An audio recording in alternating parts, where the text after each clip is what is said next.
What's up, everybody? You already know what it is. It's the IMO Podcast. At least I hope you know what it is. Kind of clicked on this podcast and it says IMO Podcast. I'm not too sure what you're doing with your life. Anyway, I am joined with my lovely co-host Maurice. What's good? Flonora. Hey. And we are here to talk about all the stuff that happened within the week. You know, maybe a couple other stuff, you know, for shits and giggles. Shiggles. To keep you shiggles. I actually like that. We should patent that. We should copyright that, dude. Right. We can do it. It's funny because my mother actually works for the patent and trademark office, so it might not be a best idea to do that. She works for It'd be perfect because she's our way in. No, see, that's exactly why. See, me being her son, I can't make an invention. That's just how What? it goes. Really? Yeah. Yep. Damn. I mean, They'll see it as one of those nepotism deals. Okay, well, so what if Maurice went to her? Better not tell her I know her. So, oh, wait, that's... Okay, we're on the same podcast. Oh, so Flonora, definitely. What? Say what? Flonora. She doesn't know that you know Flonora. Your mom's actually met me, so. Yeah, but We're all on the same podcast. There's actual evidence that we all know each other. Nah, Exactly. they know what you look like. There's like 1,000 Flonoras. You gonna throw your social security number down? You gonna do that? It's Okay, funny if it was first- only like a handful of Flonoras. I've only met like one Flonora. And that's Flonora. Right. This one, the podcast now. Right. Nah, another one. Wow.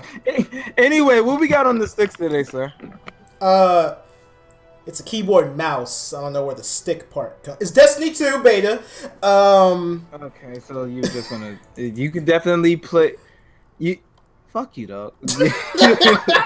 You most definitely do that. I'm pushing buttons. I don't know what the stick you're talking about. So Y'all heard it. Y'all heard it here first. He's just pushing buttons. Maurice is a scrub. always confirmed. mashing, son. He's Skill, mashing the shit out of the skill, 2017. What the fuck is skill? Right. You just push buttons till they die. I mean, what? I mean, duh. Or in your case, or in my case, you just lose to literally every nigga in Tekken. Anyway, let's get into these topics. It always comes full circle. Unfortunately. Before we start, if you like this video, you should like the video, leave a comment, subscribe to us for future content, all that good shit. I gotta get a lot better at saying shit like that. But yeah, leave a comment, subscribe. It really helps us. It lets us know what we're doing right, what we're doing wrong, what you guys like, and all that good stuff. And you know, future content. We do this every single week.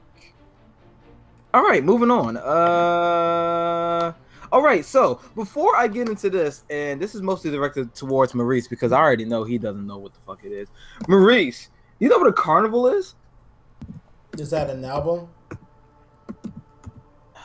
A carnival. Oh, a carnival. Yes, I know what a carnival is. So wait, no, let's back up. What the fuck were you talking about? I thought it was gonna be an album. Like I was like, I know Maurice isn't gonna know about this. Maurice don't know about like popular music. That was my thought process, at least. And I don't think that. I don't think anybody thinks that. I mean, modern, like popular music, mainstream. It's funny because pop music is rap music, but that's another topic. We're not gonna get into that. I don't agree. So yeah, hey, I know what an A carnival is. Yes. What's a carnival? It's like a fair or something like that has like rides and like games and stuff that you take. See, Okay. Exactly why I asked. Then I don't know. I'm sorry. Flormore, can you explain to Maurice what a carnival is? So, Carnival. Carnival. Oh. Okay, that's different. Okay, so it's basically this big festive event down in Brazil. We have a lot of basically half-naked ladies just dancing about and people just celebrating life. Oh, wow. Do I know its true purpose?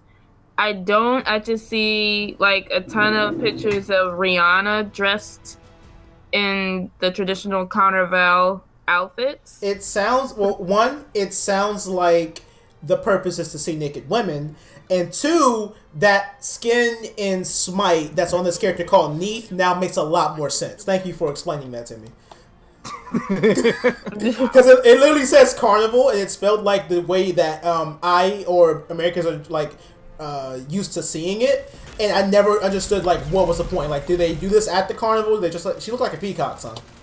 And I just didn't understand why. That's the yeah. I'm not too sure of the history behind it, but that's one of the things where they go out, and you know, of course, Brazil and places like Jamaica and the islands, it's very hot there, and most of these festivals take place in like July, so they are like most of them are wearing too many clothing. But the whole peacock thing is kind of weird. I guess that's in the spirit of the festival. I guess there's probably some history behind it. I'm just not too sure of it. Yeah, exactly. Like okay. on the outside looking in, basically.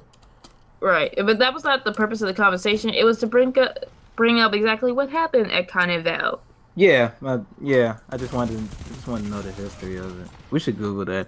Anyway, a little known actor. Well, he's not exactly a little. He's actually starting to get some praise. His name is John Boyega.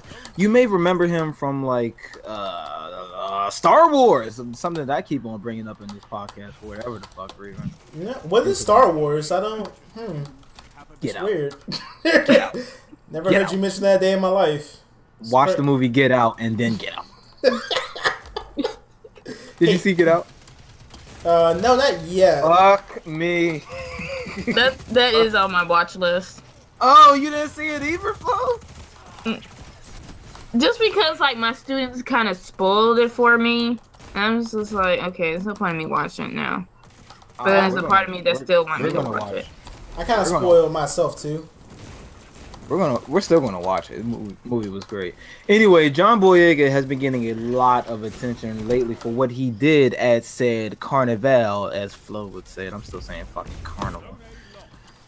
So apparently the whole purpose of going to the Carnival is to, you know, have a good time, enjoy life, and stuff of that nature. Dance with a few girls, drink a lot actually, and enjoy the music. So apparently, if you're a Star Wars if you're in a Star Wars movie, it apparently means that you can't have too much fun, because you know John Boyega, if you already can't tell from his name, he's of Nigerian descent, or at least some type of African country descent. I don't know, I'm being racist, but he is 100% of some type of African origin. But he was born in Britain and in the UK. That's very commonplace down there. And you know, he was just being his regular African self. He got a Jamaican flag or whatever. He waved the flag, danced with a couple women. Apparently, you just can't do that if you're in a Star Wars movie, because Disney will say something. So I took to Twitter, and there was a couple people bashing John Boyega for doing what he did, because we've all been to a party before. I'm pretty sure we've all danced with Flo's a girl. I'm pretty sure me and Maurice have at least danced with a girl at least once in this fashion. So if you don't know what I'm talking about, from all my younger viewers, you basically pretend like you're having sex with the girl. That's pretty much how they dance down in these carnivals. It's actually pretty fun too, but it's not the point. So, how do you guys feel about this? Do you feel that John Boyega should be chastised? Should he be reprimanded? Or should John Boyega be able to live, quote unquote, his best life? Well, there's a couple of things here. One, do you remember Vanessa Hudgens from High School Musical? Yeah. Yeah, she did some questionable art as well. She did some questionable art as well. Like she was a model. She modeled like kind of inappropriate pictures for her job title. I don't think they were inappropriate, mostly because I'm a guy. And I feel like when it comes to the minorities, at least, there's a little bit stricter of a hammer on them. Like I don't think John Boyega should be faulted for what he does, because I mean, we all do. We landed 2 movies, like you were saying in the chat, landed 2 movies, feeling himself right now. Having a little bit of fun. Right. Mm-hmm. But I don't think it's fair to say, hey, you shouldn't do that. You're doing that. You gotta be a role model. Well, why is it when the not minority dude goes kind of like all out, and I'm being a little SJW right now. I understand that, but why is when he balls out, like no one has anything to say about that? You know, it's just I don't feel as though we should care at the end of the day. It's him, and it's funny because he didn't give two shits about what anybody on Twitter. I don't know if you probably just saw like the story, but if you like would have read like the other tweets that he did, yo, he was clapping the fuck back on some of these people. One dude was like, well, what if I couldn't imagine if Princess Leia or Rey or I'm missing somebody, Padme would be in this position because they're women of power. And John Boyega was like, shit, Rey would back that ass back. What are you talking about? And I'm like, yeah, like, so what? He was having a little fun. It's not like John Boyega is a slave to Disney. It doesn't mean he can't go out. Poor word choice. What? Very poor word choice. What? It's not like he's a slave to Disney. Oh, please. We said worse things on this podcast. But yeah, I don't think he should be held to any type of standard or anything like that. I mean, you're in the, all right. He's in a Disney movie, and he's in Star Wars. Apparently, that means you can't do anything. I just don't think that's fair. I mean, yeah, he's black, but that's a part of the culture, whether you like it or not. That's what they do. Especially if your last name is Boyega, you're going to go to a carnival of some sorts, and you're going to do something like this. He was just having fun. He was very open about it. He wasn't like trying to hide himself. He was just he was having fun. He shouldn't either. I mean, he's a grown man. It's not like he's like a teen, like what, like kid Disney star. Right. Like what? Yeah. Right. I mean, my whole thing is like, okay, if Han Solo was doing this, you know, would it be such a big uproar? Like, he's a grown man. Let him have his fun. Like, let him enjoy his fame. I feel like when you're famous, it's just like certain things you get criticized for doing that a normal person does. If you're not white. Right. And it's funny because some white people actually go crazy with that shit. Remember that whole thing with RDJ, and he was just like on crack, and they still was able to bounce back. Nobody got on RDJ, but well, his career almost died. But he was on crack. You're not supposed to be on crack. Dancing with a female, there's nothing wrong with that. Right. And if you guys haven't seen, go ahead. Well, and again with him, he did crack. I didn't care. John Boyega dances with some random chick, and she's twerking on him. Don't really care. You know, they twerk on Cartoon Network. Nothing's sacred. Nothing is. Yeah. Doesn't matter. Oh my god, they did that on several occasions too. God damn it. Dude, they did it on Powerpuff Girls. I know. Please stop it. So little Bubbles is going Teen Titans Go too. I mean, that's different. Yeah, that's very different.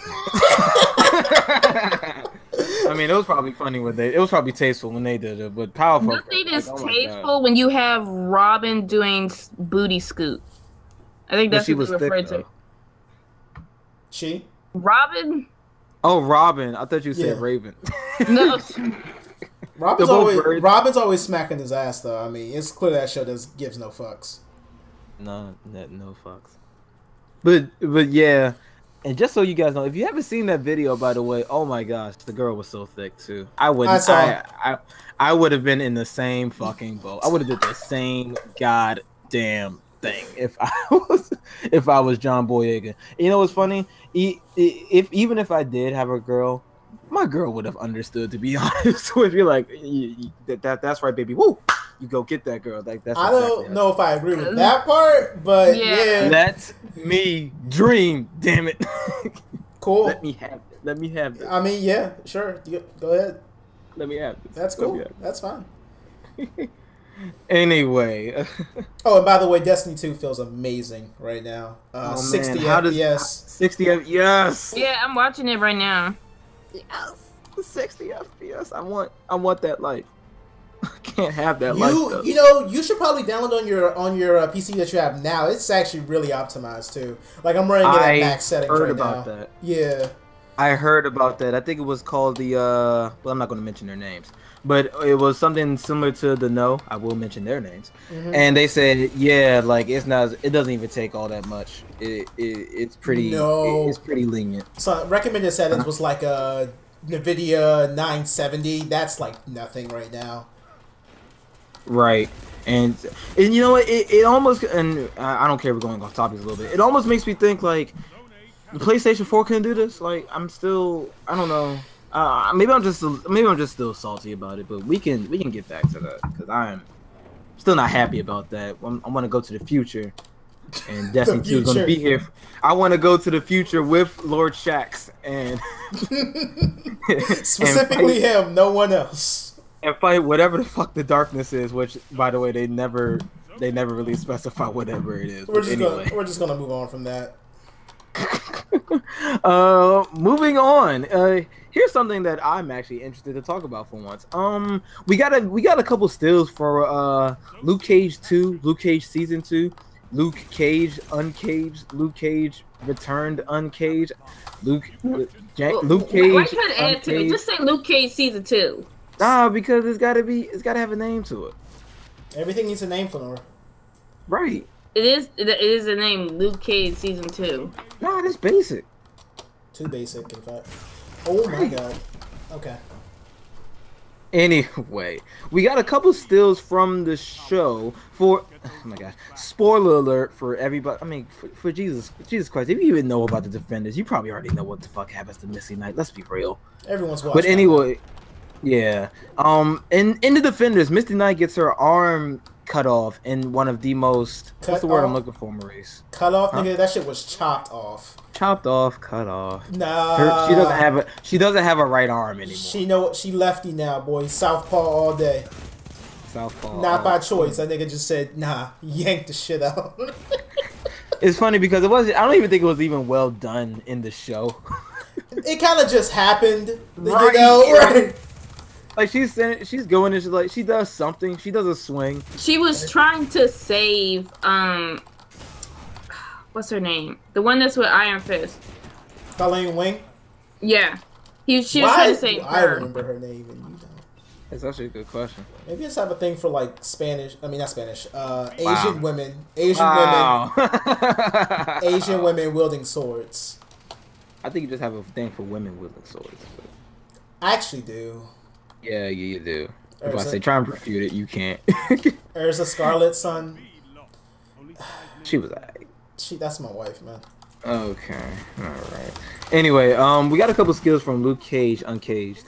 So Misty Knight, she gets her arm cut off in the Defenders in one of the most suspenseful ways ever, and and as we all know, she's going to get a robotic arm. We were all saying it's about time. So, I don't really have too much to say about it, and it's funny because the link that Flonora put into our chat where we get like all of our news, there's like I thought this was pretty funny because it goes like this is what she looked like in 2016, this is her in 2017, this is her in 2018. I'm like, I mean, what the fuck? She's the same fucking person. It's like the only thing that's happened was 2 years worth of difference. I don't. I think y'all was saying like there was some character development, some shit. She's still the same fucking person, but with a robotic arm. I don't. Like this is her in 2016 versus 2018. She's right. The same fucking person. I don't. She still don't have the same exact. I didn't get that either. But I did like the picture. Oh boy. I like the picture too. I like the picture too. Did you see the full one with Luke Cage in it when they were walking? Yeah. That's actually where that image comes from. Well, part of that image. Yeah. I meant to link that, but I thought you guys would just be hit. No, I put that in there. I thought I did. I don't know if I saw it. Come on, stairs. I don't know if I saw it. So, I mean, I'm not. Luke Cage was my nope. Luke Cage was my third favorite. Yeah, third favorite. So I am excited for this a little bit, but I just hope that we've been seeing kind of a downward spiral for the Marvel Netflix shows. Yeah. And I know what you're saying. It's only 2, but those 2 are kind of significant when you only have what? One of those 2 was significant. One of those two were significant. Literally And just the fuck Iron Defenders Fist at wasn't. this point. Oh my gosh! And the Defenders wasn't exactly. I mean, it was good. It wasn't binge worthy, honestly. But I had to binge it because some people said binge it. So, is this going to be the first of the, I want to say, phase 2 of Marvel's Netflix thing? Luke Cage Uncaged. Do we know, or because they already got stills of it? I would just have to assume. Oh, their phase 2. Are you asking? Is this their phase 2? Yeah, because it's probably going to do the same thing that Marvel did. It's probably going to, how Daredevil's pretty much the Iron Man of the Netflix shows, and he got two seasons done already, and everybody else got theirs. Oh, okay. Well, yeah, in that sense, yeah. So yeah, I just hope that they can recover and give like Luke Cage its signature back, its quote unquote flavor. Yeah, that was the whitest thing I've ever said. Wow. It's flavor because most likely that was whiter. It was. I just want you to know, but I think what you're trying to say, like, it's trying to get its swag. That's what you're trying to say. Got my swagger back. I think, yeah, maybe. I think yeah. I think yeah. I think yeah. I think yeah. I think yeah. They just really need Wilson Fisk to come back. The guy the actor that played him was a fucking god. They really they need badly. They need really badly. Right, he was like one of the few good villains, the stronger villains, right, out of the whole franchise. Right. Yeah, he needs to come back because the Purple Man is dead. I forgot who was the main villain in Daredevil season 2. Diamondback is dead. I think. It was the Hand again. No. Diamondback is injured but not dead. You're thinking about Cottonmouth. Oh fuck! I actually like Cottonmouth too. I wish he stayed. Right, really good actor too. Yeah, Mahershala Ali does his thing. So yeah, hoping for a bounce back for the Marvel Netflix universe. The last one wasn't all that bad, but let's face it, Iron Man was terrible. I mean, Iron Man shit. Iron Fist. Come on, he thinks he's Iron Man. Let's be real. Like, he wants to be Iron Man. I think what we can hope for is maybe a little bit more growth after his exposure to the Defenders being around Daredevil and Luke Cage. Fuck no. Man, look here. This is his last fucking shot, all right? Because how do you be stupid in your own show, then come in the group and be stupid? Like, if you're stupid, again, look here, nigga. We got issues, dog. Gotta go. Gotta go. Now.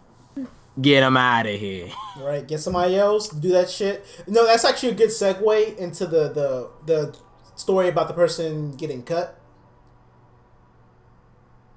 I'll let you know. Oh, right. All right, so they pulled the godliest move that ever happened. I didn't think it was going to happen. I think I said this was going to happen, but I didn't actually believe it at the time.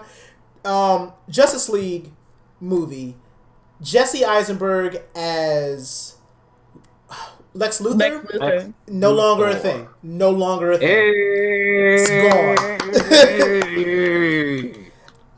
Thank God. I hope he comes back as Riddler because I feel like he's good for the movie, just not in the role he was in. Right. Yeah. I did not agree with that. I don't know why they picked him as Lex Luthor. I would agree. Wanted to be different. Ugh. Okay, Yeah. I would agree with The Rock. I would agree with I can't think of the dude's name, but I could picture him. You can't have The Rock because I think he's going to be Shazam. No, Black Adam. Black Adam, Shazam, yeah. No, Rock's gonna be Black. Yeah, never mind. Sorry, I just lagged. Black Adam. On that. It was another dude. I can't think of his name, but I could picture him so well, and I hate that. But there was another guy I had in mind that I thought would be perfect for Lex Luthor, or they could have got the dude. Oh, is it that guy from Pulp Fiction? I'm not sure why I remember him as just Pulp Fiction, but it was the big black burly dude. Not him. Hold on. He could make it good. Yeah, but I can't think of his. Can't think of his name, but as soon as I do, I'll he also played Kingpin. Give him a shout out. But who else? What's the dude that played Lex Luthor in Smallville? He would have been good. He would have been. I think he would have been a good pick. Yeah, whatever. But yeah, Jesse, no. It's like they made. First of all, I didn't like the direction they made Lex Luthor in this, and no, it really seemed like it was too like a mad genius. Right. When Lex Luthor was a little bit more chill. He was more like the reverse Batman, where he still had this swagger and he wasn't like this nerdy, nervous type looking dude. He was very confident and was like clear in his goals. Like, you mean the Riddler? No, I'm talking about Lex Luthor. Oh, like I'm talking about like the actual character Lex Luthor, and why Jesse was was not a good pick for that at all. I didn't like the direction in your mouth. Stop. Dog, come on, that was the creepiest thing ever, dog. It was. Like, who the fuck wrote that scene? All right, and since he's a mad genius, he likes something weird. Jolly Ranchers. Let's make him put a Jolly Rancher in somebody's mouth, into a grown man's mouth, and have him say the flavor. Who the fuck? Like, did nobody proofread that? Okay. Anyway, moving on. Yeah, I'm all for the cut. Go on. I wish the movie was better, of course, but I'm not. Yeah, I'm just glad the nigga got cut.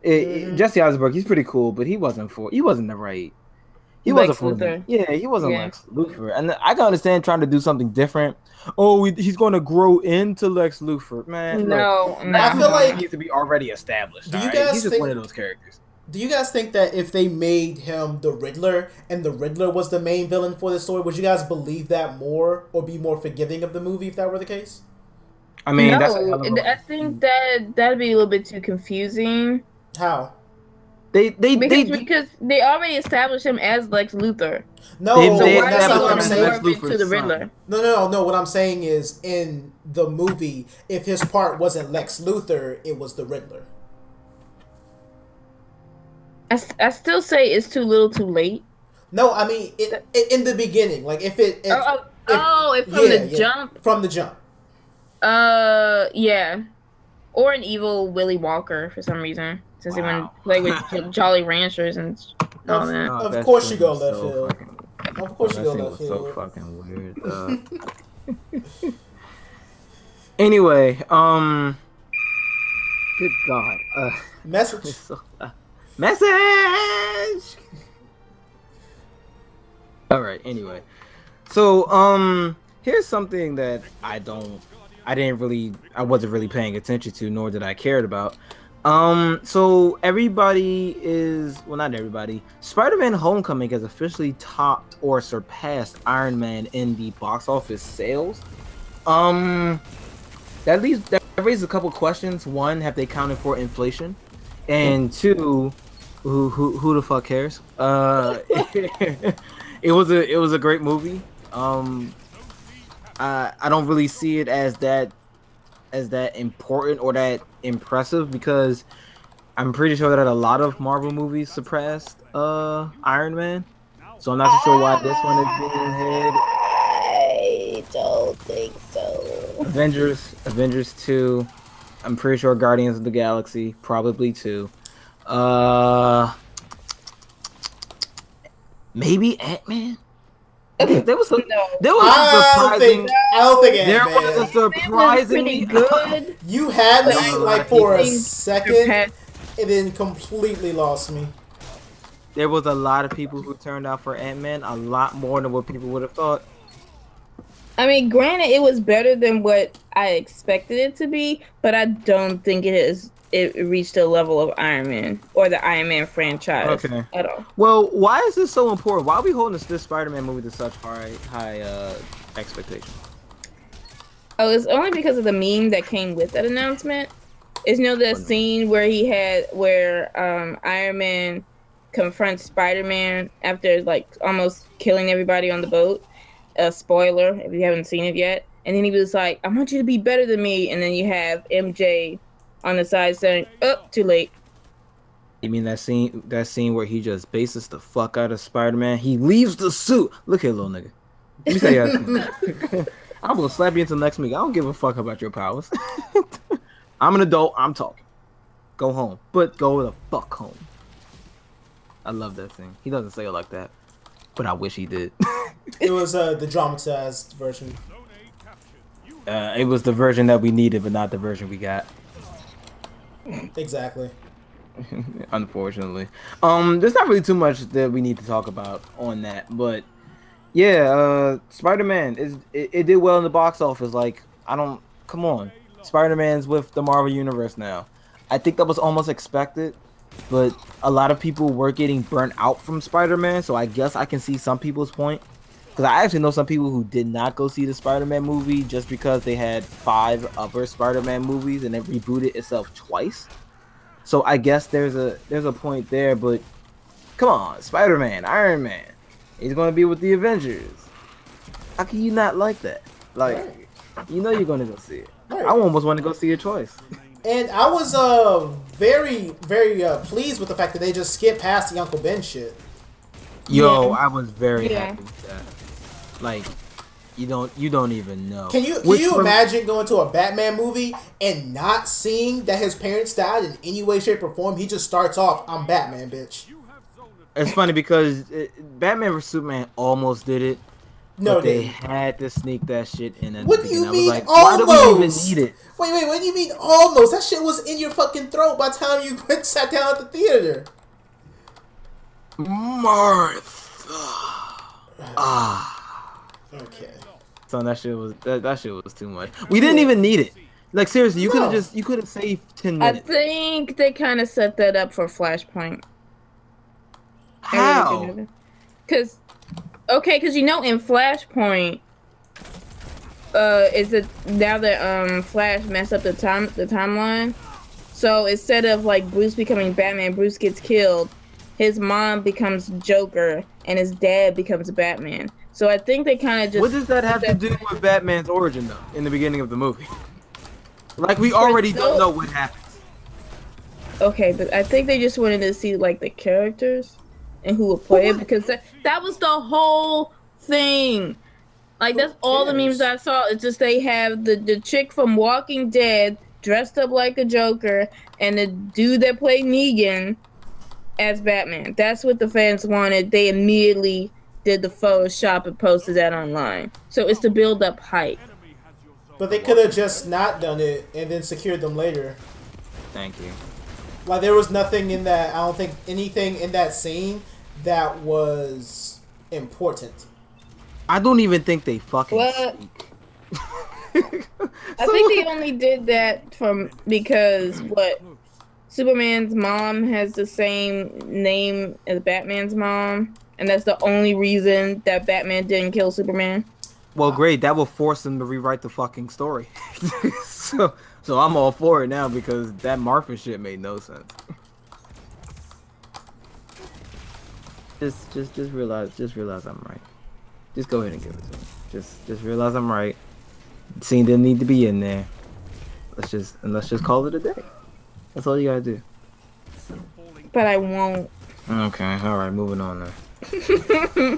moving on to the next thing. So another one. And then another one. In fact, speaking of the origin stories, I'm just gonna sneak this one in here. DC is planning a Joker origin movie. Just by those words alone, how do you feel about that? Question: is Jared Leto? Yes.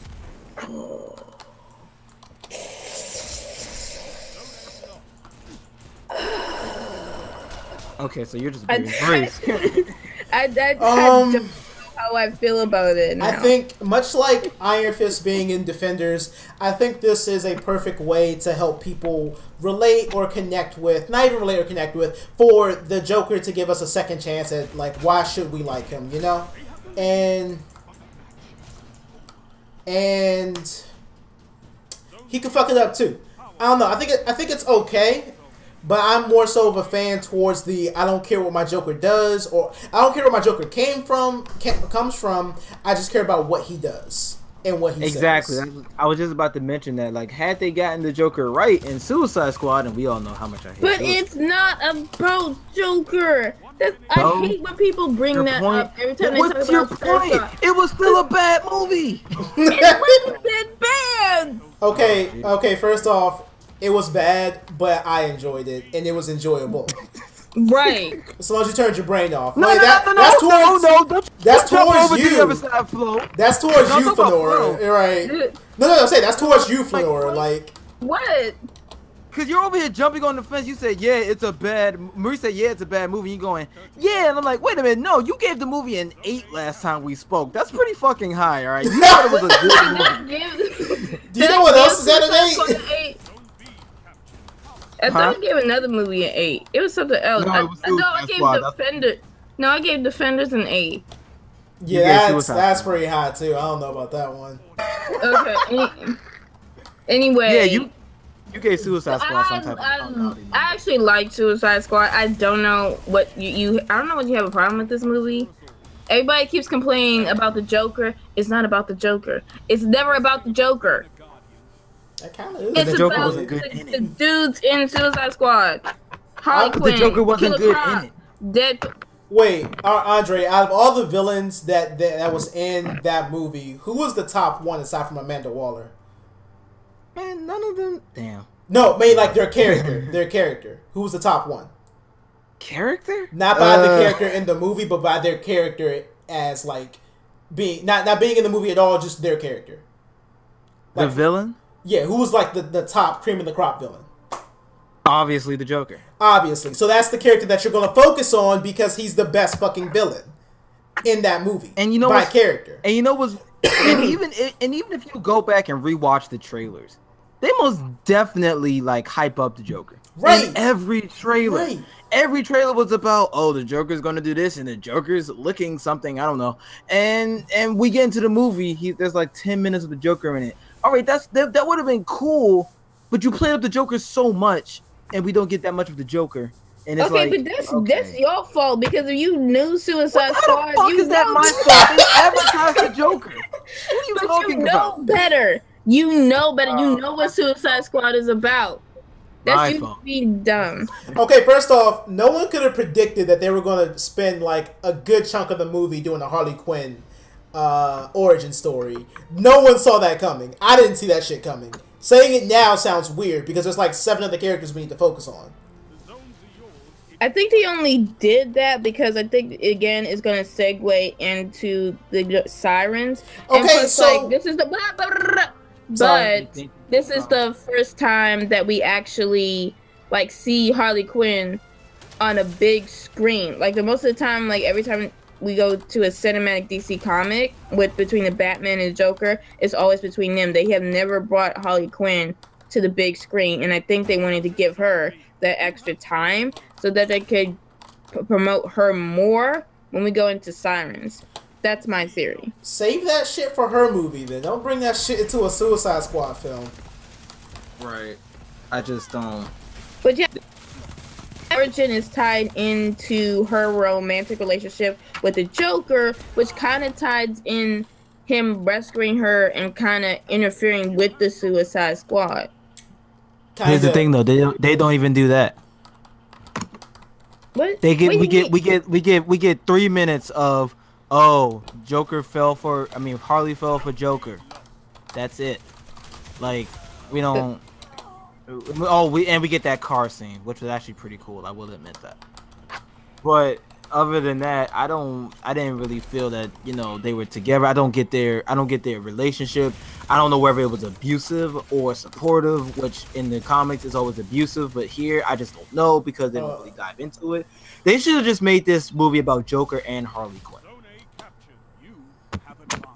They could have did that. They could have thrown in the Suicide Squad because honestly, the Suicide Squad, they're not really all that interesting. I'm just gonna say it. What? It's like the fire guy was cool. It's like Killer 4 people Croc tops. was hilariously black. No, he didn't even do. No, fuck it, never. Go ahead. Like, go ahead, because we're just not gonna see eye to eye on this. Killer Croc was hilariously black. This nigga had 2 lines. What are you talking about? But that's all he needed. All he needed to say was BT for his request. That was it. You don't That need was any at more. the end of the movie. Stop! No, Yeah, no.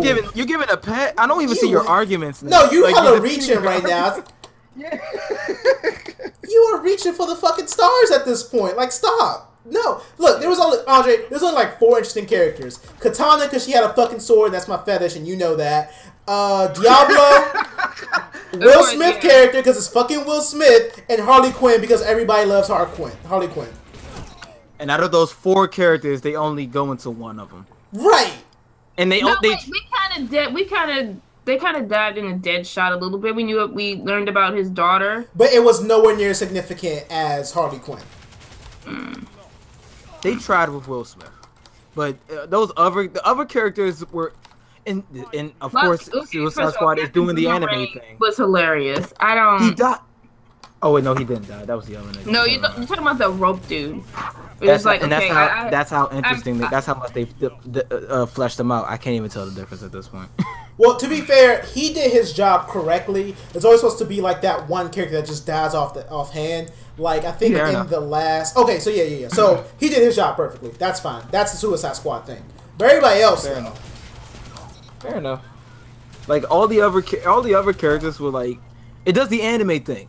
Literally, all the characters that are interesting, they don't do anything with it. The fire guy was hella interesting. Hell, they could have made the entire movie about him.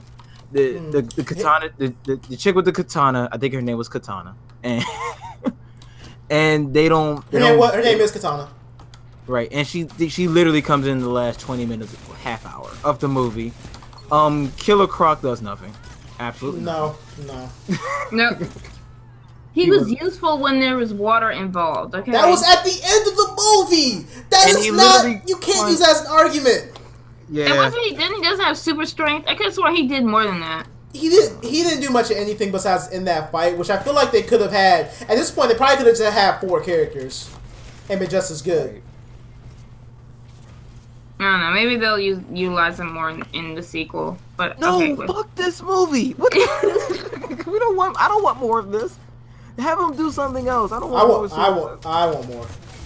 Yeah, I want more and sirens. So you want more of these characters that you don't. I want more. Know absolutely nothing about, Flo. Oh, okay. About to say. They might go into their background in the sequel. Who cares about the background? I just want to see cool shit happen.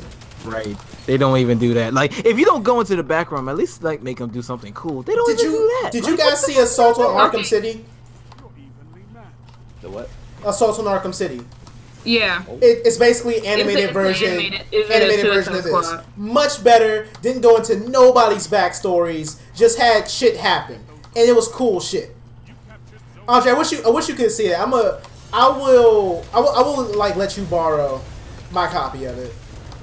That'll work. Cause like this was way better, and I think you'll agree with me too. Okay. So yeah, I think this is like the 6th time we ripped on Suicide Squad. This time more. You ripped on Suicide Squad. No, we ripped on Suicide Squad. I was. You were hyping that shit up. I was definitely being more critical this time around. At first, it was like, okay, this is a cute movie, you know, glad you did your thing. But now niggas are getting kind of crazy, saying like it wasn't that bad. I'm like, let's not kid ourselves now. Right. DC is still in the hole. I don't care what anybody says. They got Wonder Woman. That's it. Yeah, they got like one hand out the hole, like just holding on for dear life. Right. Zack Snyder was the other hand. They cut Jesse Eisenberg, so things are looking better. Yep, they got the chin up. They got the chin up. But let's not forget about Batman versus fucking Superman. And Suicide Squad. Let's not pretend those movies didn't happen. All right. But it's fair. It's fair. I still don't think I don't think Suicide Squad was a complete loss. So I think it's okay. We'll just agree it's 50-50. No, we're not fucking 50-50. It was a bad movie. Whatever. Okay. Moving on. Moving on. Kill Jay-Z. Die Jay-Z. Fuck Jay-Z. Everything. Do everything bad to Jay-Z. If you don't know where we're going with this is the part where we're going to be at our blackest right now. This is as black as we're at. Here it comes, boys. This is as black as we're ever going to get on this show. We are about to talk about a goddamn Jay-Z album in 2017. Hey. You guys know Jay-Z. I know Jay-Z. You know his name. His name is Hove. Allow him to reintroduce himself, because I'm not going to do it. You literally went through all of that. Did you script that? Or? Yeah. Okay, you said that like Jay-Z's going to pop up Kill on Jay-Z. our podcast. Die Jay-Z. Fuck Jay-Z. Guys, we're here to give a review for 444 or 4 o'clock at 44 minutes. I don't even know how to connect. Son, Maurice, I'm looking at the stream. What the fuck is your aim? Dog, don't judge me. Dog, like I had to take a pause for a second. Like, what in the hell? So what you doing with this hand cannon, B? Son, I was putting in work. All right, you didn't see me 3 shots ago. All right, I don't want to hear. I didn't. Oh wait. Are you going off of what Mr. Fruit said about this hand cannon? What? Nah. I think people are saying like this is the best hand cannon right now. Well, I used it in the other one, in the previous beta. Okay, son. Okay. So how'd you miss the melee, dog? Anyway, let me stop from this. Let me stop. Anyway, we're here to give a review for Jay-Z's. I don't want to say much anticipated because I didn't know this shit was coming out until like a week before it came out. Right? On a different platform? Right. Oh, right. It did. For everybody who doesn't know, Jay-Z is with Tidal. Tidal is like... Who's Tidal owned by? Who made Tidal? I thought that's his. That's his. Yeah, I thought Jay-Z. Oh, well, fuck that. I'm not... I was in the boat with that, like, yo, I'm just gonna wait for the album. Like, we all knew it was gonna come out on different platforms, but if you had Tidal and had Sprint, all 12 of you somehow got to listen to 4 hours and 44 minutes, or 4 o'clock by 44, whatever the fuck you want to say it. So we're going to give a quick overview. We're going to give best songs. We're going to give feel or flow of the music. We're going to talk about features. Pun. I didn't get the pun though. What did I say? You said we're gonna. It's flow. Feel its flow. And that's my nickname. Oh. Flow. Yeah. Yeah. Calculated. Woo! Yeah. Totally planned that. So, guys, what did you guys just give like a general overview of the album before we like sink our black teeth into it? All right, so for this album, I feel like this is important for me to start it off, right? So for this album, it was not as lyrically focused as his other albums, but it did have very nice beats, and he was talking about a lot of positive things. He just wasn't saying yeah throughout the whole thing. Yeah. And I appreciate it for. Oh man, I love trap music. Go ahead. I appreciate it for what it's for. It's a little bit too short for my taste. I feel like 10 tracks could have been 12, 13, 15. But you can grind as much as I needed. That's as much as I needed from Jay-Z. True. Okay. And it was about a half-hour runtime, so the songs went there and back like pretty quick. You could take a walk to the store and finish this album. So. Yeah, it was pretty short. Flo. Yeah. The overall feel, I feel like this is his most intimate album that he released. Like he not only went to like his relationship with Beyonce, but kind of like with his family, with his mom. And it was also a little bit more conscientious. So I really appreciate this album. I do agree. I was expecting like a few more songs. I wasn't like it really caught me off guard how short this was. But I still think this is a pretty good album overall for me. Okay, yeah, and I'm right there with you. This was for a person who's like into both newer and older music. I am leaning towards new age hip hop because of people like Chance the Rapper and Anderson .Paak, but he's not really a rapper. But I can put him in the genre. And I do like Migos. I know a lot of people shit on Migos, particularly in this podcast, but I like them. And to have like an old school, not exactly, because it didn't really have like an old school feel to it, and that was really cheesy, Maurice, how you shot the AFK. Oh, nigga, you did it again? Wow. I'm sorry. You gotta teach him somehow. Anyway, I'm a scrub, son. Clearly. Shit, where was I? I think this was like a good bridge or mix because we've actually got like a couple of older people give like new age albums. One of the prominent ones was like a Tribe Called Quest. They actually put out a really good project last year, and they've been around since like since the 90s.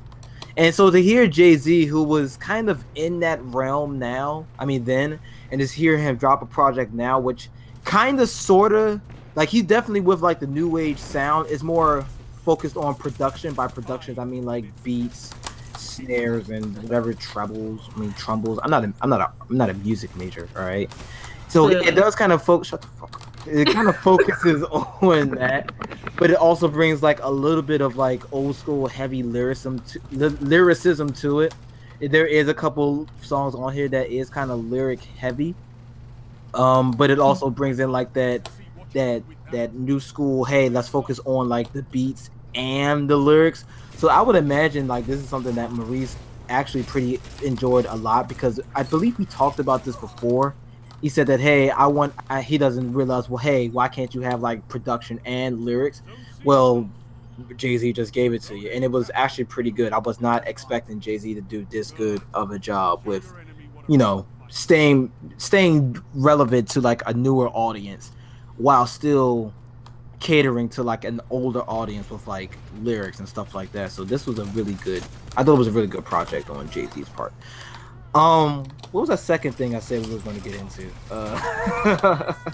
Favorite songs. I should probably save that for the end, but let's get into favorite songs. Wait, guys. Moonlight. Moonlight, interesting. Moonlight, Family Feud, and Family Feud was pretty good. What was the one? And I guess the album title as well.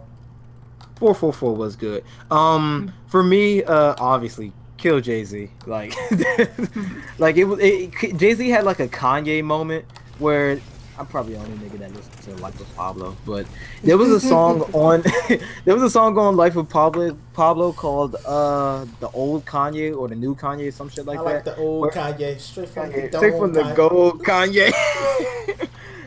So Jay-Z had one of those type of moments. He's like, kill Jay-Z, die Jay-Z, you'll never be enough Jay-Z. That was a really good one. For me, Smile was a good song. Yeah, I like Smile a lot too. Man. Smile is probably my favorite song on the album, and that's saying a lot because I bumped with nearly every song on here, but a few of them just stood out. 444 Smile, the story of OJ. Can I switch out 444 with Smile? Yeah, sure, because Smile bumps.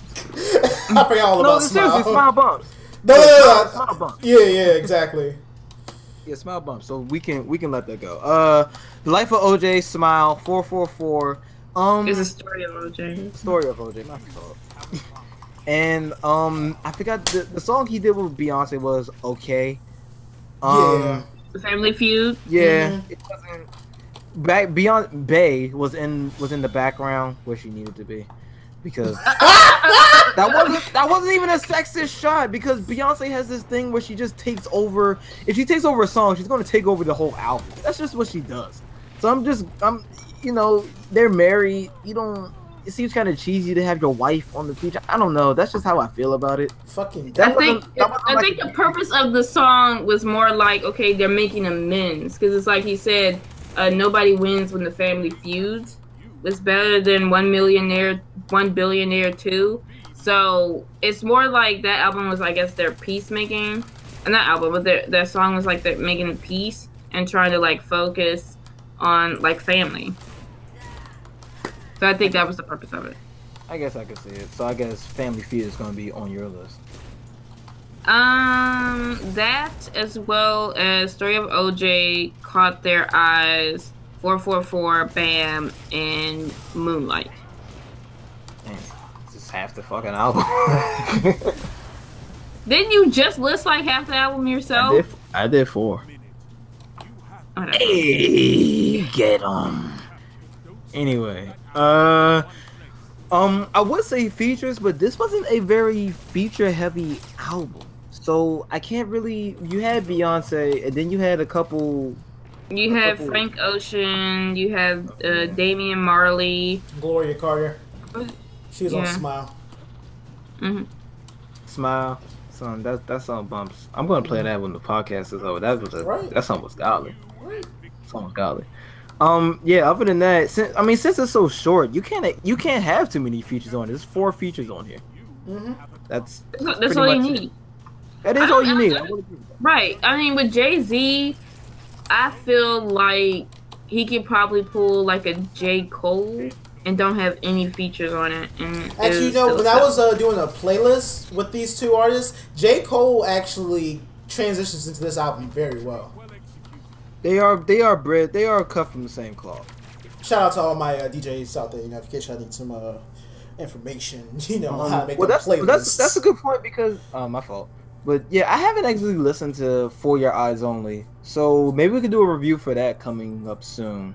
Maybe not too soon, but I usually like to give like an album like several weeks before you judge it, because how you feel about it one day may change a different day, and then like 2 weeks from now it may be something different. That's just me though. Like sometimes albums just change, which is why I say, hey, I think you should give like an album like a month before you judge it. And I think we gave this one like what, 2-3 months to like let it marinate. Yeah. So all in all, it still holds up. It's Jay-Z. He can't really. I don't think he can make a bad. No, I'm not gonna say that. But. Don't matter to me if it's a him or her. Now I know what you're saying, because like I thought I liked Blueprint in like the first time it came out, and then I listened to it a month later, and I just hated it. Doesn't hold up, does it? I hated it. Yeah, it doesn't hold up. But this song, I didn't like it. This album, I didn't like it at first. Then I just fell in love with it post my trip from Chicago. So that shit. Woo. Yeah. We should probably do more album reviews. Then I would like to hear you guys' opinion on some of my favorite albums. Like garbage. We already talked about. It's trash. Don't want to hear no more. I would like to hear you guys like an in-depth review from stuff like Coloring Book, and we don't need to do Demon Days, but we can do Demon Days if you want, because that's one of my favorite albums ever. So this was something that's a little bit more recent? Or can we do something that's a little bit more controversial between us? I said my favorite albums. Fuck y'all. I mean, but we all like Demon Days though, like. Right. Well, whatever. Well, here's the thing though, because we can't do like music reviews with like about everything, because there was a shit ton of stuff that was just dropped like last week. ASAP Rocky dropped something. Who? That's not what I'm saying though. I'm just saying like, can it be something with varying opinion? Like Demon Days was liked by all of us, you know. Right. Jay-Z just. But happened. if I pull in like a Linkin Park new release, or a Katy Perry. Okay, you like totally fucking lost me there. Wow. What? I don't mind. Into Katy Perry? I don't mind going outside of like a black genre, but Katy Perry, she's kind of. She's hilarious. God damn it. She's hype. You think she's hilarious? Yeah, I think she has big tits. Yeah. I'll give it a listen. I don't think she does. I think she does. Okay, well. Okay, sure. No! Let's. That wasn't the point. You sure? It wasn't. Kind of was to me. It wasn't the point. It was more about her music in her latest album. But okay. Well, since she makes pop music, she has to look nice too, because that's all they want to see. Hey, rap is pop music now. That's official. Is that why he colors his hair? Huh? Is that why he colors his hair, Lil Uzi Vert? Yeah. True. Yes. Actually, yes. They don't consider themselves rappers. They are rock stars. I'm not a rapper, bro. I'm a rock star. Son, you said it, Justin. Because I've seen that like 5 times, just like trying to punch it, and I couldn't because I realized it was my phone. But yeah, we can break outside of the box and do. I don't want to, but we can. You have to do it to grow as a person. Grow as a person. Okay, well, you're gonna have to listen to a couple trap albums then. Yeah. See, you got to do it to grow as a person. I mean, trap ain't that bad. I repeat, you. Like sometimes it can be good. Like that what was that Ski Mask song that Marvin posted up that we remixed the Kids Next Door album? That shit was fire. I like that. Okay. I don't care. That shit was good. Right. Loved it. When they just turn on the gaming session, son, just like I don't even know what he's saying. I just like it. and that's trap. Like I don't know what he's saying. It sounds great though. Get a couple drinks in you, it becomes golly. Just trust me. You know what? Rashad's doing trap music. I didn't realize that. Yeah, you didn't realize that the first time you heard it. No, I didn't understand what trap was at the time. Like literally, I've heard like T.I. talk about trap music, but it is nothing in comparison to what it like is, and it was nothing in comparison to what he said to what it actually is now. Okay, so moving on. We're not gonna stay on this one for too long. Anna Diop, cast as Starfire. I don't know who she is. Flo, go. I'm just excited because All right, moving on. they made Starfire black. That's all you need to know. And then I'm finally going to get my Teen Titans and not this goddamn Teen Titans Go. How you gonna get your Teen Titans, but it's not the Teen Titans that you want? I'm confused. It is the Teen Titans that I want. Because they're actually going to be battling villains and not be a joke all the goddamn time. Sometimes you gotta What joke does around. that even fucking matter? Like, what? Like, Sometimes you gotta joke around. but All not work and no play makes me a 90% dull of the peaceful. show. I guess. Oh, she's dark skinned. So. You know, I'm actually glad that the creator of Teen Titans Go trolls y'all niggas, because y'all just don't know how to act when you just see something that's good. Y'all just can't. Y'all just too stuck in your ways. You need to evolve, adapt. It's not what we had before. You actually consider that the as same good. thing. I have argued many times that that show is very good because it makes fun of itself. It's a very smart show, and it takes pop shots at y'all niggas that hate the show. That is golden. It's actually surprisingly smart too. I actually have to think about a couple jokes, like legit think about it. I'm like, oh, okay, that's what they were doing there. There's a Batman reference right there. It's not like it's clearly made by a group that does respect the source material. Unlike Powerpuff Girls, which just said, hey, let's just make it just because. Right. This one you can see some of it. And some of the things they do is dope. You can't really be mad at it. You just can't. But I can be. Moving on. Okay, moving on. You know what? Let's just. I don't want to talk about Primus because not right now. Yeah, not right now. I'm guessing you put Primus up there. Okay, yes, because their full trailer dropped. And we have a better idea of the storyline. Maurice, did you watch? No, we don't. No, we Yes. fucking. Why are you lying? What? Yeah, Yes, you've been reaching all night. Video. No, I remember posting like the video, and you had the creators explaining the plot. Did you not watch it? Maybe I watched the wrong video because Yeah, maybe I watched it too. fighting. Yeah, and then it just ended. Yeah. That was it. Yeah. No, because you only saw the teaser. I know I posted like where the creators are sitting down and they're explaining not only the plot but like how they came up with the idea and that they like it's also linked to their Kickstarter.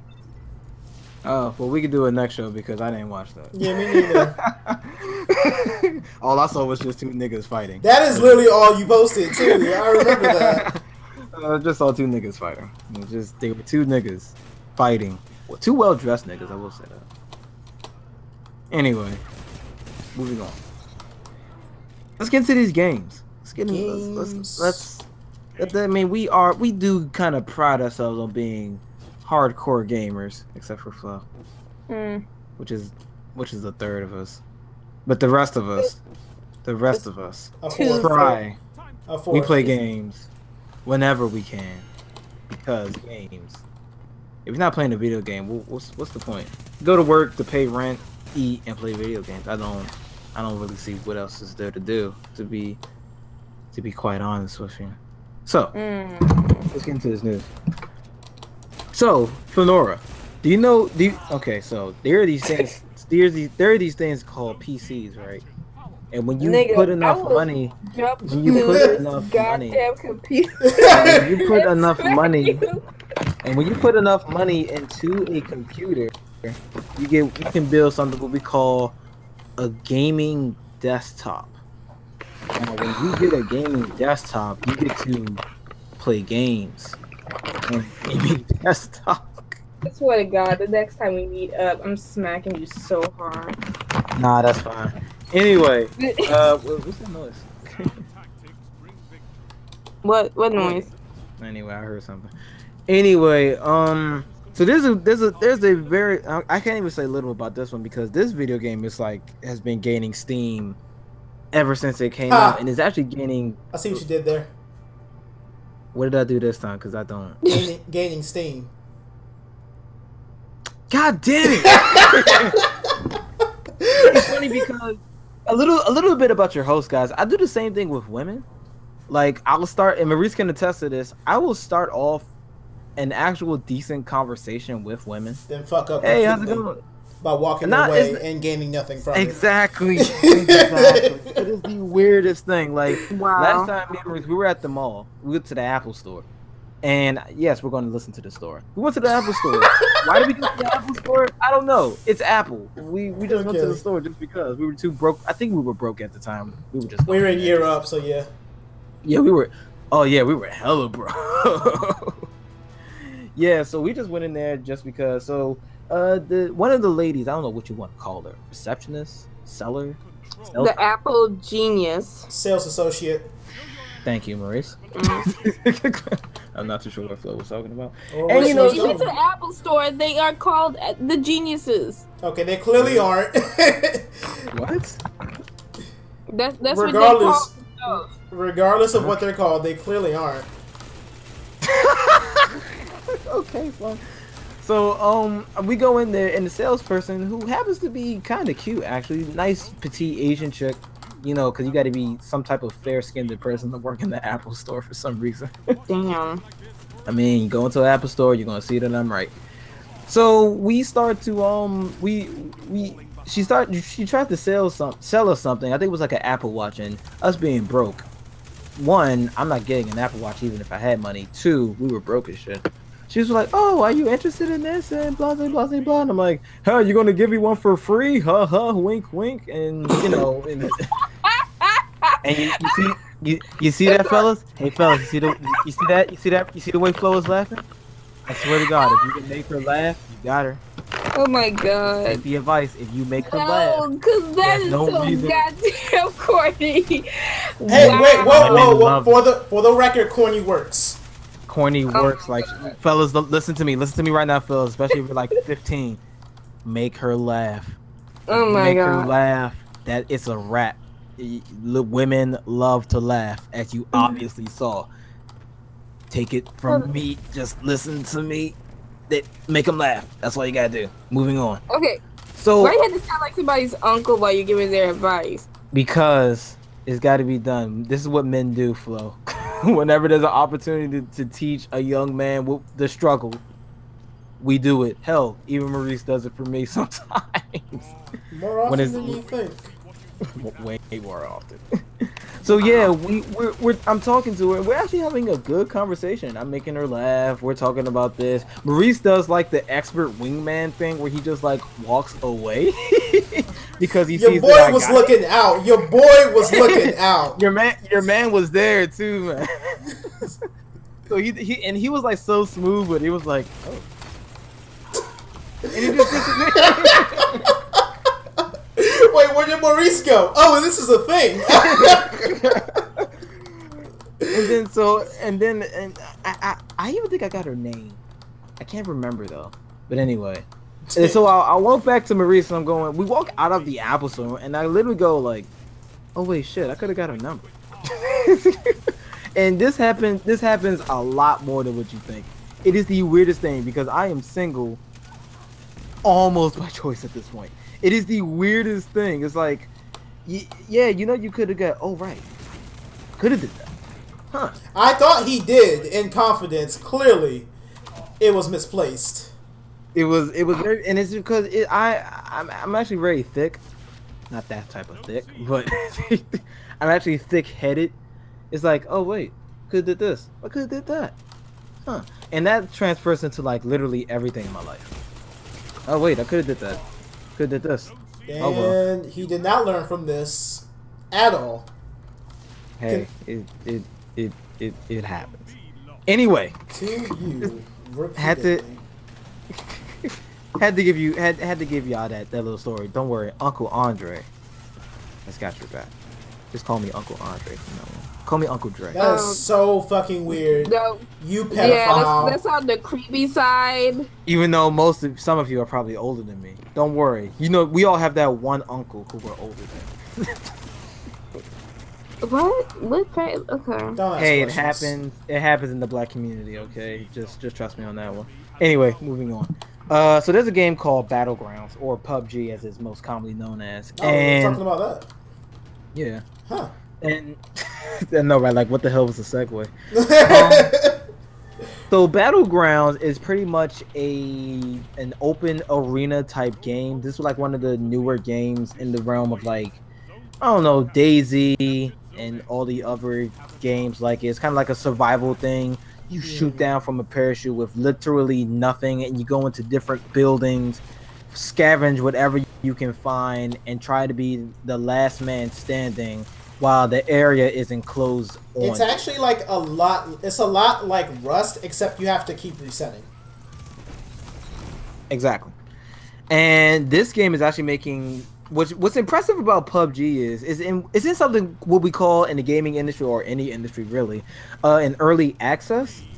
And early access basically means, hey, we're not done. We're still making this game, but feel free to play it and tell us how you think and let us test the servers. And give us money. Basically. The only thing about PUBG is PUBG kind of does things right when it comes to early access games, because there are plenty of games that are like, hey, we're in early access, but we're going to make you pay for it anyway instead of making it free to play. So just give us money, and then they just never finish the game. They take the money and run. This game, it's a pretty done deal. They're going to finish this game, and I feel it becoming like one of the next big things. It's already a big thing. For all the people who play like League of Legends and Dota and Counter-Strike, PUBG in its after a couple months, or probably a year or so after releasing, is actually catching up to like League of Legends. It surpassed it. It surpassed League of Legends. That's crazy. So to put that in perspective, that is the craziest fucking thing ever. To put that, like, I don't even have a good metaphor for it, Maurice. Not even Overwatch, as popular as it was, has surpassed and sustained a lead against League of Legends, and everybody was on fucking Overwatch. It was not the most streamed game. Everybody. It was not the most streamed game at all. It was like kind of close to it. People thought it was gonna like overtake League of Legends. Never did. League of Legends is the fucking titan when it comes to streaming. Don't know why. Just is kind of how it is. Yeah. When it comes to spectator sports or some type of online streaming thing, League of Legends has been like the bread and butter for a number of years now.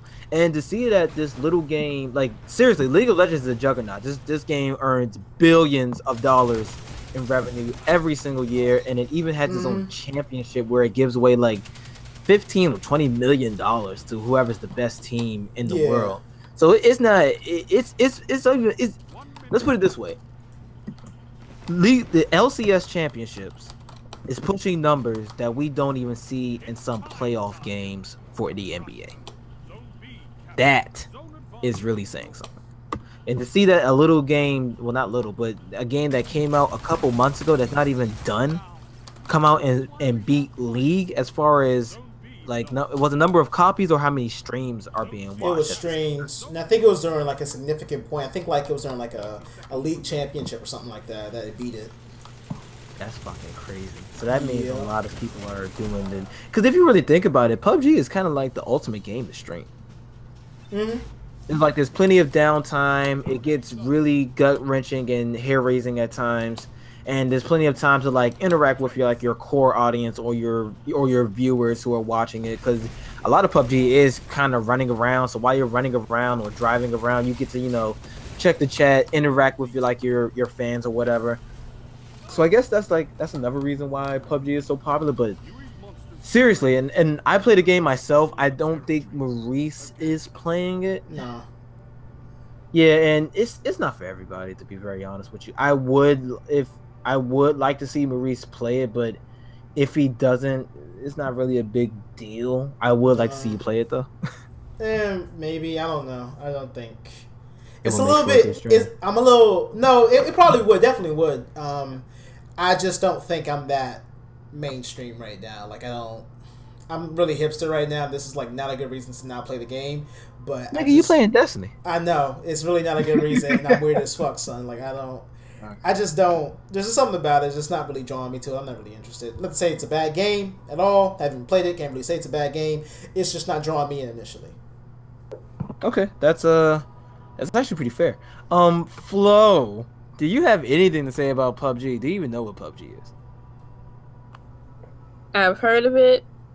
Don't really care that much about it. Is it because you don't play games or? It's just not my. If I were to play games, it's not my Candy Crush? cup of tea. That was pretty good. That's pretty good. Sims 4? What the Sims? No. What Sims are we on right now? 4. 4? No. Yeah, the Sims been out for a brick. Anyway, moving on from that was actually one of our bigger topics because PUBG is pushing numbers that I don't think anybody could have predicted that. That's like one of the big anomalies right now. Like, holy shit, this game is doing all of this. It's doing so good that even Rockstar, Grand Theft Auto, is copying off of this game made by this one dude. Well, obviously it's not solely made off of one dude. It's it's his team, but yeah, the GTA is pretty much the juggernaut in the gaming industry right now for whatever the fuck reason. I'm not even. Did you know that GTA 5 is still like selling copies out the ass? I believe. I'm still confused at that shit. That online feature I think is really good. I think they made like a lot of upgrades to the game to make people want to play and progress more in the game, and it got ported over like 15 fucking times. But games, am I right? That's true. I was even thinking about myself about giving GTA 5 another shot because I never finished it. And I mean, yeah. But I don't know. There's just something about. Oh wait, no. Red Dead is coming out. Never mind. never mind. Red Dead is coming out. But yeah, I actually did like the characters. What's his face was pretty. Like the trio was pretty good. You actually do care about them a lot by the mid game, especially Franklin. So yeah, to see that GTA, Rockstar themselves, which is pretty much. They're like not half of the gaming industry, but a quarter of the gaming industry. So seriously, GTA 5 is the most sold game ever. One of the most played games ever. One of the most popular. It's still selling like hotcakes. I think it's still selling in the thousands of copies. What? 4 years after its release? Those are Mario numbers right there. So that's pretty impressive. So, yeah, let us know in the comments or in the chat or in the stream, whatever. Yeah. Are you playing PUBG? Are you not playing PUBG? What do you think about PUBG? Do you think it's trash? Do you think it's garbage? Do you think it's the greatest thing since sliced bread? Do you think it should be beating League? All that good stuff. Please let us know. Give us some feedback. We are here for you guys. And the power is you. Okay, nah. God damn it! Why? What? I used to like the shit out of Captain Planet as a kid. What, you didn't like Captain Planet? I did. I just thought that reference just came out of nowhere. Nah, it was pretty. I thought it was pretty clutch. Maurice, you think it was pretty clutch? I don't think so. And I'm corny, so. He agrees with me. For once. Because Lord knows we don't squeal about that Suicide Squad shit. That's for damn sure. Alright, next to last topic. No more heroes. Travis strikes again. I don't know when he struck in the first place. Maurice. Well, as the expert, because no one else in this podcast even played this game, No More Heroes was one of the golden games for the Wii, if you bought one, which you probably did, but just threw it to the side. There were like a slew of awful games, and this one was shaping up to look like an awful game, but it was actually a cult classic, and I will use the term cult classic, not a mainstream hit, because as we can see, not everybody knows about it. No More Heroes. No More Heroes stars Travis Touchdown. He is an otaku, as the game... He is an otaku. The game's definition, not mine.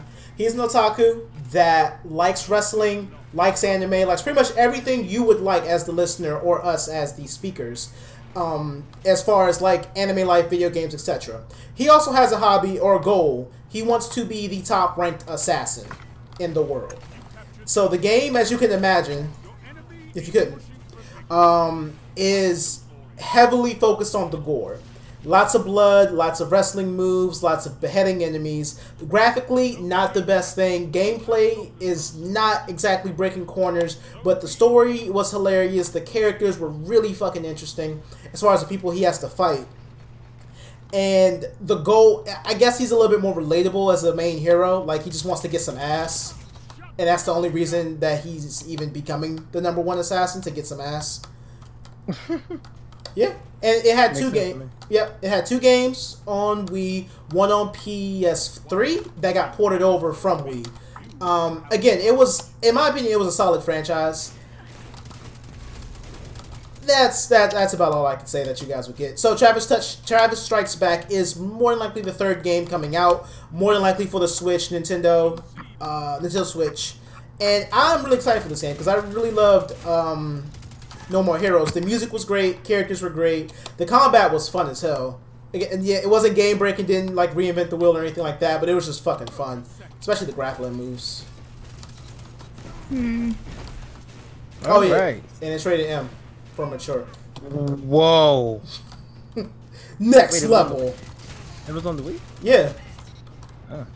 The Wii also had that other game with that dude that looks like Hellboy. I can't remember the name of it. Shit, was it Killzone? Yeah, it was like Killzone or something. Not Killzone. What was it called? While you're thinking about that, I'm not. While you're thinking about that, I'm not. let me give my feedback on what I saw from this trailer. It kind of reminded me, you know how when they did Spider-Man on MTV, that looks like how they designed the game. 2, they had some random guy come in that looked like a mix between Negan and Mankind from WWE, but I guess that makes sense. Just saying that because he has a bat?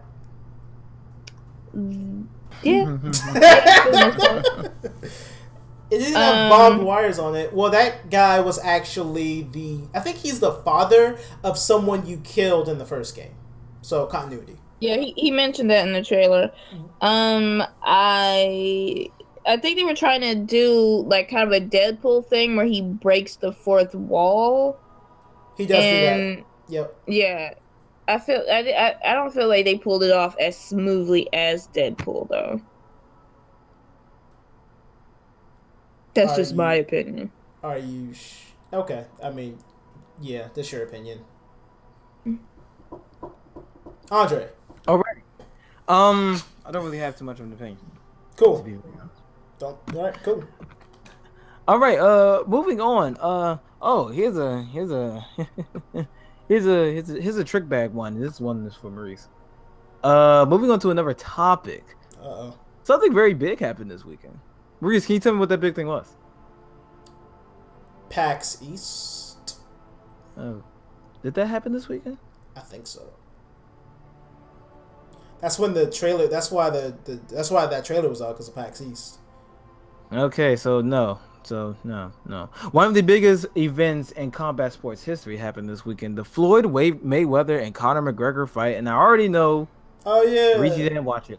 I watched parts of it. You didn't watch it. I watched parts. Parts of it, and honestly, that's all you needed. Flo, did you watch the fight? I didn't get a chance to watch the fight. I just kept up with the news coverage on it. And I realized I don't care anymore. Alrighty, because it was. I mean, yeah, guys, we all knew that Floyd Mayweather was going to win, so it wasn't really.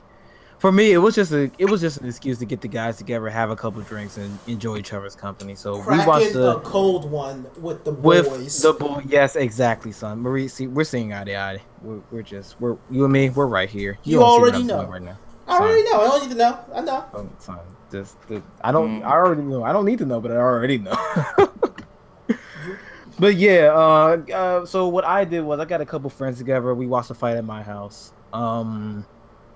Yeah, we had a good time that night. We weren't even really focused on the fight. I'll tell you what, half the night was just us drinking and watching Twitch. So when the Mayweather fight actually came on, we were going, oh right, it's time to turn that on. Mm-hmm. It was actually a decent fight. McGregor gave up more of a challenge than I thought he would. Like there were several doctors that even said, hey, you need to have like several doctors on hand because Floyd may kill McGregor. And I'm like, McGregor's still a fighter. I mean, Jesus Christ, he's not going to be like bashed and bloodied. But yeah, so I'm not sure where that came from. Mm-hmm. It's just hype. They're doing everything. It was just hype, the match. At least from what I heard, it sounded like it was an interesting match. It wasn't a lot of hugging. In the first couple of rounds, McGregor was really giving it to Mayweather. That's what I've heard. But I'm kind of getting tired of these crossover matches where you have a UFC fighter fighting a boxer or a boxer trying to go into the UFC. The element is too different. When does this happen again? This happened with another fighter. I can't think of their names, but I could picture them, and I hate that because I can't project my brain onto the screen. Okay, you're doing it. This is the third time you've done this. Okay, shush.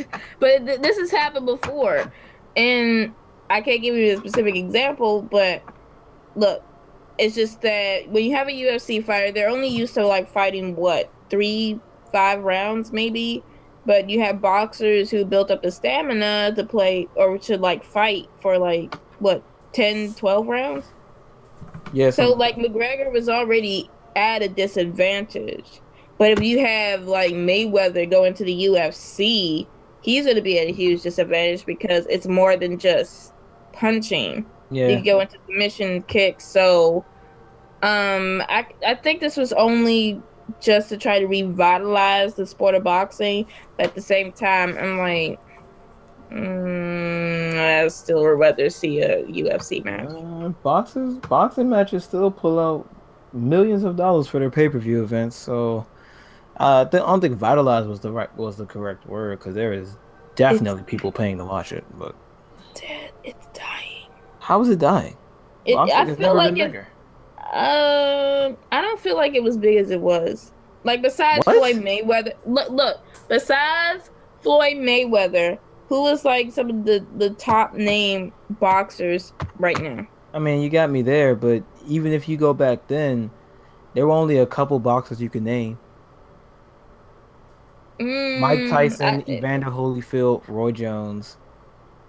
Yeah, it's not like everybody. Well, let's put it this way: it's the same thing with every sport. You're not going to say that football is dying, but you can only list like a handful of football players. It's the same thing. If you're into boxing, you're going to know different boxers. If you're into football, you're going to know different football players. I'm pretty sure everybody knows Peyton Manning and his brother Eli Manning. Exactly, and that's what I'm talking about. I'm just saying, like, I think there's a little bit more fame to NFL than it is to boxing. Like, I don't think boxing like you said, it's more like for an excuse for guys to be guys and to just crack open a cold one. But I don't think it's really pulling in. I just feel like boxing can't pull in the same amount of numbers as the UFC. Like I kind of feel like the UFC. The UFC. I thought you said I thought you said like the OG or back in there. I'm like, what? I feel I thought you said like the OG or back in there. I'm like, what? I don't know. And by the way, you've been reaching all night. Like I have not been reaching. Reese, can you tell her that she's been reaching all night? You've been reaching like shit, son. Like What? Even right now, you sound kind of wild. Like you're arguing your feelings. Like what the fuck? I am not arguing my feelings. You are. And this is, you don't have any hard evidence kind of, to back it up. So right, I was just about to say like we need to get off the same wave with Maurice. Is like this is me being petty, but like if you can say like numbers that kind of support that, I mean, then by all means I'll shut the fuck up. But at the time being, I don't think that any. I mean, like I said, if you're into the boxing world, you're gonna know all of these niche boxers. Just like if you're into football, you're gonna know the entire team of the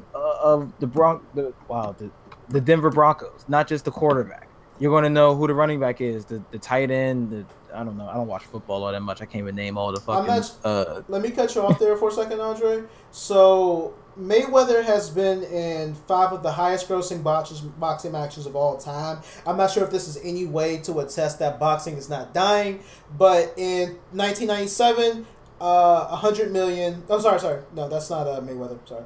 But the highest growing... Oh, no, sorry. This is the highest grossing boxing matches of all time. So, at 1997, the year, it was 100 million. Then 2002, it was 110 million. Then when Mayweather got into the picture versus De La Hoya, it was 140 million. Against Alvarez, it was 150 million. Against Pacquiao, 410 million. And then against McGregor, 500 million. Yeah, it just keeps going up. Yeah, and again, this was between like year 1997 to now, and there was like several breaks in between. So I don't think it's dying per se, especially when they're grossing this much money. Now I can agree. Floyd does bring in money. He brings in the numbers. There's not going to be anybody that's going to bring in numbers like Floyd does, and I understand that. But then again, it's the same thing with football. Certain teams are not going to bring in as much money as another team. The Dolphins and the Oakland Raiders, there's not going to be too many people to go out and see that game.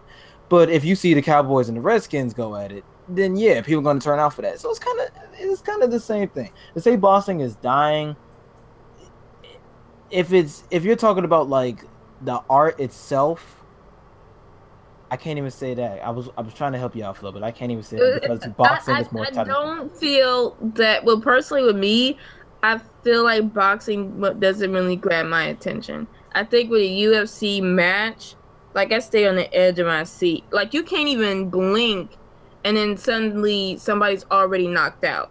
Like what? Like I just feel like UFC is just becoming a little bit more fascinating, and boxing is just like so drawn out. I don't think it can really like captivate audiences like it used to. Well, look here, woman. You need to start off with that then, because you was on some wild shit earlier. you was way out there. Okay, well. Yeah. I don't feel that boxing is putting in numbers, man. That those people made. Showtime probably made what. $750 million that night, easily. But here's the thing: how many boxing pay-per-views have been out compared to UFC pay-per-views?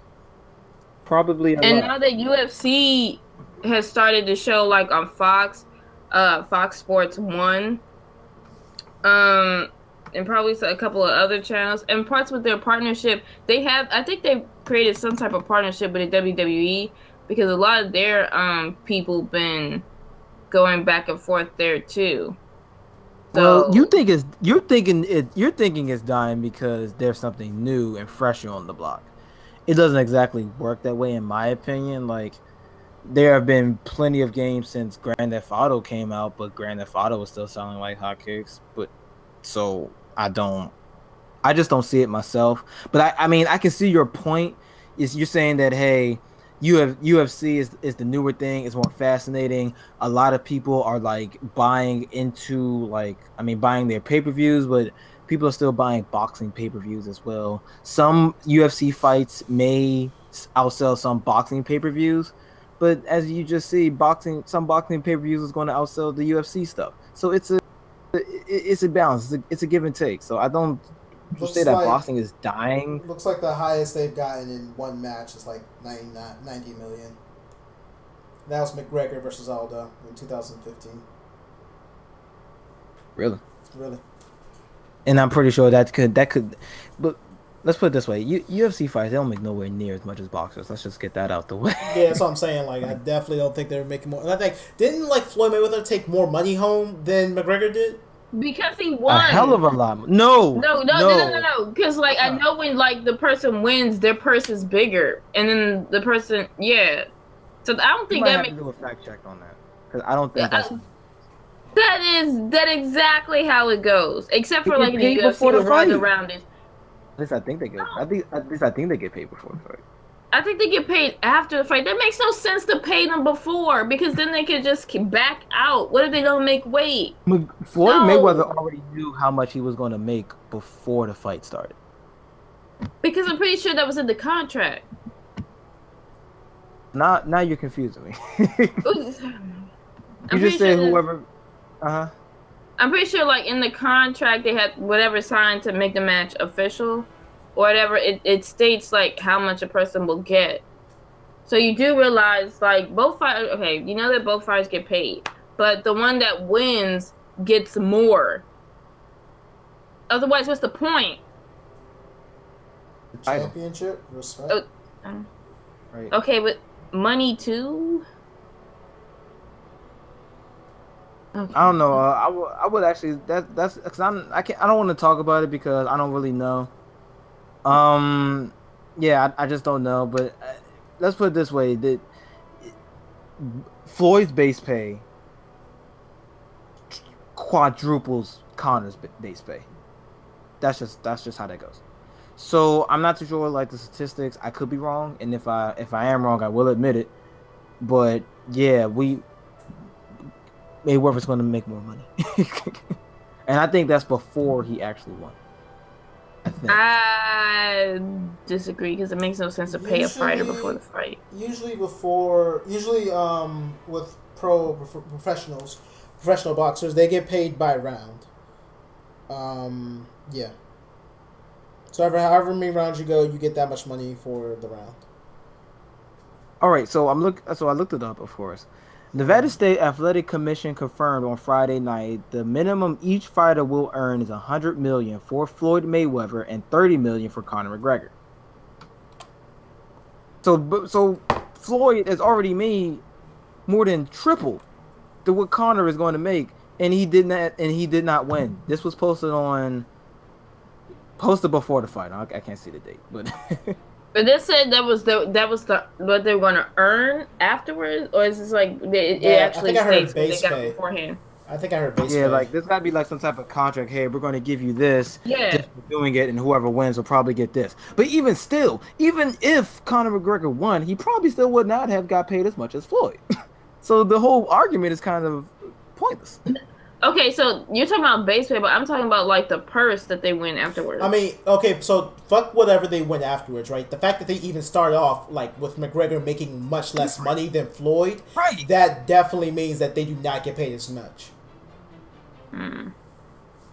But still, though, and I'm not sure, and I'm not sure if it's because Floyd is Floyd, and that nigga just like get money like, and he just gets money like that. It's because Floyd is Floyd. Okay, then whatever, then. Oh, so isn't McGregor like UFC's top person? Yeah. Argument still stands then. And they don't make nowhere near as much as Floyd. Floyd's money, he makes hundreds of millions in their fights. UFC fighters, they'll be lucky to pull in 5. I still say the UFC is way better than boxing. I mean, yeah, that could be your opinion, but I don't think it's fair to say that boxing is dying when it's grossing money like that. I just remember at some point, like, the industry was dying. Because remember the last Floyd Mayweather match with Pacquiao, and how everybody wanted their money back because the fight was not as entertaining as it should be. Those people are lame. Let me just say that. They also SOL because that money definitely ain't coming back. Right. Right, like this ain't Burger King, nigga. You can't have it your way. This is the fight you got. You paid to see a fight. You saw a fight. It may have not been a good fight, but it was a fight. Right, and I thought the fight was actually pretty decent between Mayweather and McGregor. You got to see the skill of Floyd. Mm-hmm. Well, no, I mean, yeah, the McGregor and Mayweather fight I heard was actually interesting. It was pretty good. The Pacquiao one was garbage, though. Fuck that fight. I mean, if you wanted to see like a spectacle, yeah. If you paid a lot of money for it, I didn't pay any money for it. I just thought it was a bad fight. No, I'm talking about the people that did. Like, if you paid, like, if you didn't get like a bunch of friends to like split the bill, then yeah, you were disappointed. But people are forgetting what boxing is about. The art of boxing is to hit somebody and not get hit. That's exactly what the fuck Floyd did. So I need those people to shut the hell up. Mm-hmm. Mm-hmm. Like nobody does that better than Floyd. He hits you and he doesn't get hit. If you want to see some niggas just throw fucking bows and take like ass loads of like damage, just go watch anime. That's what I do. It's free. It is. I mean, kind of free. we don't pirate stuff on this show. What are you talking about? Piracy of the Caribbean? Hello. Pirates of the Caribbean. Oh my gosh, they did. I think they're doing one more of those too. Anyway, let's wrap it up, people. Any final thoughts? Any final statements that we have? Thoughts? Anybody? Destiny 2 beta on PC is actually looking pretty legit. The damage on the grenade seems a little high, not high, but it's good. It's good damage. I don't feel like I should be one-shotting you, but I do feel like it should be taking chunks, and it takes chunks. So I really like that. I was like mowing them down with that fucking arc bolt. It's amazing. Love Destiny 2.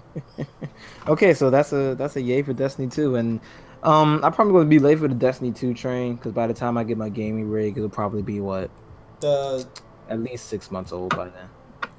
6 months old? Talk about the game. 6 months? Yeah, I'll probably do it by the beginning of next year. Oh god, okay. Well, it's coming out like in October for PC. Okay. 4 months, 5 months. You get what I'm trying to say. Really. But it is a good incentive.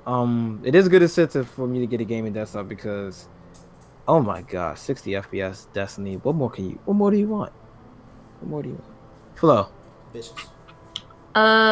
Let's see. Jay-Z's album was fire. Glad that Justice League has made some improvements. What? What? What? Oh. Are you referring to what I was saying, or were you talking about the game? I wasn't talking. I heard you. No, your voice is in your head. I'm just saying shit. Maybe it could be. I don't know. God. Alright, so I was saying Jay-Z's album fire. Justice League is making some good moves by cutting unnecessary people. Damn. And I'm excited for Luke Cage Season 2 and seeing Misty Knight with a robotic arm. Alrighty, and I'm very glad that John Boyega got his Dutty wine on. Dutty wine. There's nothing wrong with the wine. Embrace the wine, children. Not the alcoholic wine. We're not promoting underage drinking on this show. But you're promoting underage grinding. Okay, thank you. They do it in high school. They do it in middle school. They're gonna do it regardless. They will. You think we were dancing like that in middle school? Well, I'm not gonna speak for all of us. Never mind. Yeah, Dutty wine. That's the name of it. That's the name of this podcast. Wherever you put it up, put Dutty wine. What? No. What? What? Dutty wine. And I'm surprised you have some. I'm surprised you have some kickback to that. Because don't you always say like patois in like nearly every episode we do? I don't have a problem with the pronunciation. I'm just mad at the fact that you decided let's rename our podcast Dirty Wine. Dutty. No, let's name this episode Dutty Wine. Dutty Wine. Oh, can you imagine? I feel like that's misleading. Anyway, let's get out of here, guys. That would be godly, and you guys know it. All right, guys. Peace. Bye. Like, subscribe, comment. You say that first before you say goodbye. Look here, goddammit. Let's end the show. All right, we're off. All right, cool. Dunzo. Now let's actually watch this one right now to see if it worked. All right, you ain't had to make the entire desktop Olivia Munn, dog. Yes, I did. Okay. Oh, we got 9 subscribers. Okay, growth. Yeah, and looks like We've my